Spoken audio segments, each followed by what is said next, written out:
Hello, welcome to joy's food.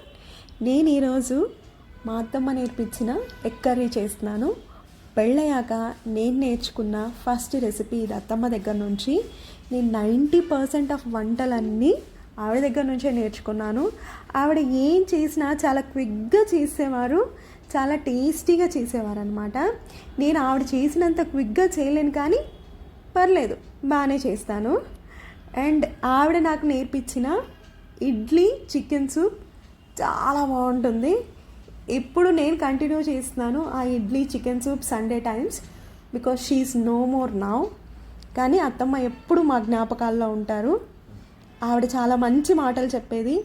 ఎప్పుడు అందరికీ ఏం చేసి పెడదాం, ఎలా చూసుకుందాం, ఈ గోల్లోనే ఉండేవారు ఆవిడ తప్ప. ఆవిడ గురించి ఆవిడ ఎప్పుడు ఆలోచించేవారు కాదు.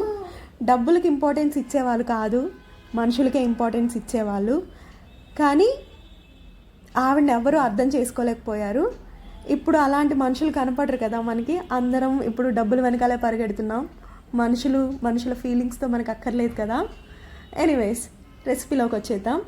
ఈ రెసిపీ చింతపండు పులుపుతోటి చేస్తారు. సిమిలర్ టు చేపల కూర లాగా ఉంటుంది.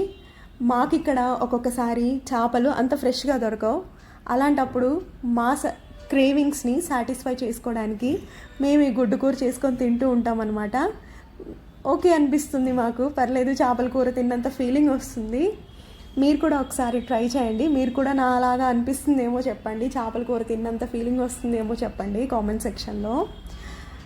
బై ది వే, నేను కట్టుకున్న ఈ చీర అత్తమ్మ కొందే, అత్తమ్మ చీరే. ఎలా ఉందో నా కామెంట్ సెక్షన్లో చెప్పండి.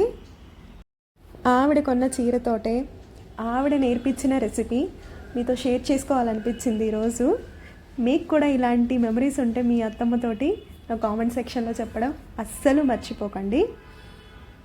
అత్తమ్మ, I miss you and I'm sorry, నేను నిన్ను అర్థం చేసుకోలేకపోయాను.